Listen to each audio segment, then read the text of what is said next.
Hello, beef കഴിച്ചിട്ടുണ്ടെങ്കിൽ കഴിച്ചെന്നറിയണമെന്നുണ്ടെങ്കിൽ എല്ല് കടിച്ച് പറിക്കണം, എന്നാൽ എനിക്ക് തൃപ്തിയാവുള്ളൂ. അപ്പം ഞാൻ കടയിലേക്ക് വേണ്ടിയിട്ട് ബീഫ് മേടിച്ച സമയത്ത് വീട്ടിലേക്ക് കുറച്ച് എല്ലിറച്ചിയും കൂടി ഉള്ളത് സെപ്പറേറ്റ് വാങ്ങിച്ചിട്ടുണ്ടായിരുന്നു കേട്ടോ. അങ്ങനെ ദേ നമ്മൾ നാട്ടിൻപുറ സ്റ്റൈലിലുള്ള എല്ലിറച്ചിയാണ് ഇപ്പം നമ്മളിപ്പോൾ ഉണ്ടാക്കാൻ പോണത്. അപ്പം അതിനായിട്ട് ഞാൻ കുറച്ച് ഉള്ളി ചതച്ചത് ബീഫിലേക്ക് ഇട്ട് കൊടുത്തിട്ടുണ്ട്. അതേപോലെ തന്നെ ഇഞ്ചി വെളുത്തുള്ളി ചതച്ചതും കൂടി ചേർത്ത് കൊടുത്തിട്ടുണ്ട്.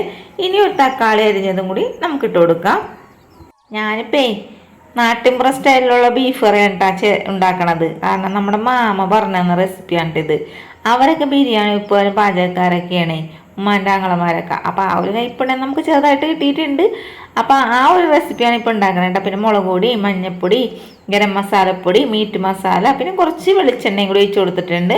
ഇനി അതിലേക്ക് കുറച്ച് കറിവേപ്പിലയും കൂടി വാരിയിട്ട് കൊടുത്തതിന് ശേഷം ഇതെല്ലാം കൂടി കൂട്ടി കുഴക്കണം കേട്ടോ. കയ്യിൽ എല്ല് കുത്തിക്കൊണ്ടില്ലെങ്കിൽ പറയാം. അതൊക്കെ പോട്ടെ. നന്നായിട്ട് കുഴച്ചിട്ട് ഒരു 5 മിനിറ്റ് അങ്ങനെ റെസ്റ്റ് ചെയ്യാൻ വെച്ച് കൊടുത്തതിന് ശേഷം നമ്മുടെ കുഞ്ഞു കുക്കറിലേക്ക് ഈ ഒരു ബീഫ് ഇട്ട് കൊടുക്കുന്നുണ്ട്. ഈ എല്ലൊക്കെ ഉള്ള സമയത്ത് ഇങ്ങനെ കുഴക്കുമ്പോഴേ നോക്കിയൊക്കെ കുഴക്കണം കേട്ടോ, കയ്യിലൊന്നും കൊള്ളരുത്. നമ്മുടെ കുഞ്ഞു കുക്കർ ആയതുകൊണ്ടിട്ടാണ് ഞാൻ വേറെ പാത്രത്തിലിട്ട് കുഴച്ചിട്ട് ഇതിലേക്ക് ഇട്ട് കൊടുത്തിട്ടാണ്. ഇനി ഞാനതൊന്ന് വേവിക്കാനായിട്ട് വെച്ച് കൊടുത്തിട്ടുണ്ട്. അപ്പോൾ ആ വേവിക്കുന്നതിൻ്റെ ഇടയിൽ ഞാൻ കുറച്ച് സവാള പാനിലേക്ക് ഇട്ടിട്ട് നന്നായിട്ടൊന്ന് വഴറ്റിയെടുക്കുന്നുണ്ട്. അപ്പോൾ സവാളയെന്ന് വെച്ചാൽ വഴറ്റേണ്ടത് ഈ ഒരു രീതിയിലാണ് കേട്ടോ വഴറ്റിയെടുക്കേണ്ടത്.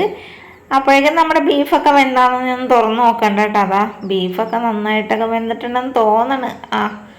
ഇത്രയും മതി ബീഫ് വെന്തത് കേട്ടോ. ഇനി നമുക്കിതിലേക്ക് എന്താ ചെയ്യേണ്ടതെന്ന് വെച്ചാൽ ഈ ഒരു സവാള വറുത്തതില്ലേ അതും കൂടി ഇതിലേക്ക് ചേർത്ത് കൊടുക്കണം. എന്നിട്ട് എല്ലാം കൂടി ഒന്ന് മിക്സ് ചെയ്ത് കൊടുക്കണം. നിങ്ങളിപ്പോൾ വിചാരിക്കണ്ട ഇവിടെ എന്താണ് ഇളക്കിക്കൂട്ടി നിൽക്കണമെന്ന്. കഴിഞ്ഞടോ ബീഫ് കറി ഉണ്ടാക്കണ വീഡിയോ കഴിഞ്ഞ് എളുപ്പമുണ്ടാക്കാൻ പറ്റിയ ബീഫ് കറി ഉണ്ടാ നമ്മളിപ്പോൾ ഉണ്ടാക്കിയത്.